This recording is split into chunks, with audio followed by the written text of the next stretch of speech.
What is going on, comic book gang? My name is Yancy, aka Year the Collector, coming to your screen via Nerd Initiative for a comic book review.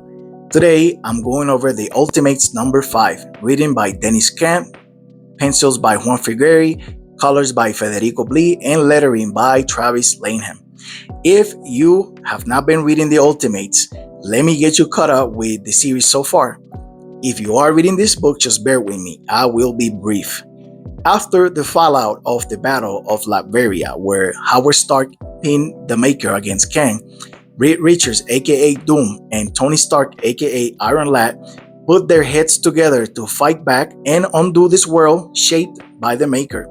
To accomplish this, Iron Lad and Doom have been engaging and contacting the people who were supposed to be the heroes of this world to recruit them in the fight against the Maker's Council and their control on the different regions of this new world. First, during the Ultimate Universe one-shot, they traveled to Asgard and broke out Thor from his prison. Thor agreed to join them, and Lady Sif, who served as his warden, also joined them so she could keep an eye on Thor. In issue 1 of the Ultimates, they recruited Giant Man and Wasp and had their first scrimmage against the Maker's Council, specifically against Captain Britain. In issue number 2, the team assaulted the White House of the former United States of America. They took the fight against Midas. And this must sound crazy on face value, but trust me, this guy was a villain.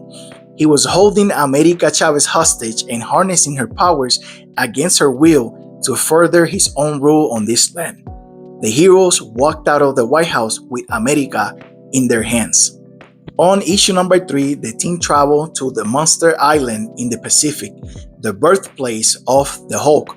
The Ultimates believed that if this place birthed someone like the Hulk, they could find somebody just like him and recruit somebody just as formidable. They were slapped in the face with the reality of the conditions of the survivors living there. Among these survivors, they met Lejori Joanna Zakaria, aka She-Hulk, who agreed to join the squad with certain conditions. In issue number 4, they centered the story around Reed Richards Doom, the character, and his horrific origins, thanks to the Maker's special interest in him. And for the sake of this review, we will skip that issue, but you shouldn't. I highly recommend that you read it as well. The reason why we're skipping issue 4 is because issue 5 returns to form. When recruiting people to become the heroes they were supposed to be, Iron Lad has not shot 100% from the field. There have been misses, and issue 5 is the next example of those misses. Iron Lad reached out to the Clint Barton of this world like, "Hey, Mr. Barton, I understand you live your life a certain way, but that's wrong. You were supposed to be this world-famous hero called Hawkeye. Here's your uniform, your bow, and your arrows. Come fight the Maker's Council with us." And to that pitch, Mr. Barton said no. He literally dumped his costume in a trash can in an alley, kind of like Spider-Man did. You know what I mean when you see it. The problem is someone found Hawkeye's gear and they've been wreaking havoc with it. Tony felt like he failed, basically. So he asked Captain America to go find and retrieve the gear. You may ask, why Cap, the leading strategist of the team? Well, America Chavez is in a mission already. Giant Man and Wasp are looking for a trapped hero. Thor and Sif are MIA, and Doom is Doom. Busy being Doom. Oh, what about the Human Torch who was rescued during the Free Comic Book Day issue? To that, I say, wow, we're doing deep cuts here? Good for you. But the Human Torch had suffered too much damage and he is still being repaired. So it's up to Captain America. He goes out there and he finds the new Hawkeye.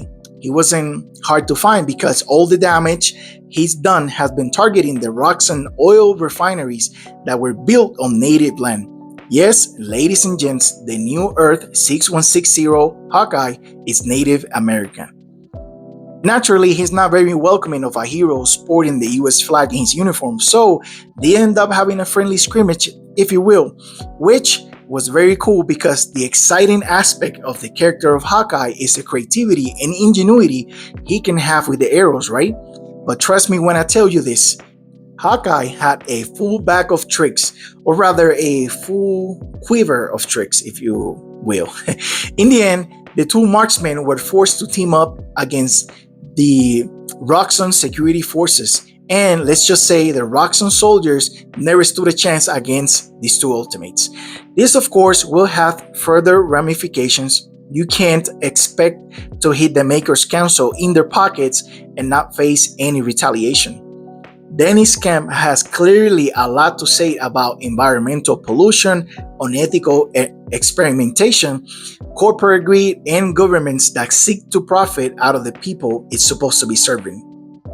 Those have been the over themes in this series so far, but the sub themes also carry plenty of weight in each issue. For example, the sub theme on issue number 5 is about self determination. The Clint Barton of this world passed on the opportunity of being a hero, and along came a stranger with a chip on his shoulder and decided this was going to be for him. He made Hawkeye his own and decided how he was going to use this newly found gift. The writing by Cam is just amazing. Let's talk about the art. Juan Frigeri and Federico Blee have given this title a very distinctive look.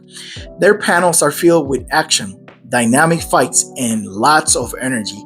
This specific issue has the look of an action movie, a very good action movie at that, with dramatic dialogue and plenty of explosions. What I also like about the art is the character designs. They managed to have a new look for classic characters, and in some cases, the new take is completely different, but in the context of this world, it makes total sense. I'm giving this issue a score of 9 out of 10. And with that being said, my name is Yancy, aka Year of the Collector, with another comic book review for Nerd Initiative. I want to thank you for watching. You have a blessed day, and remember to read more comics.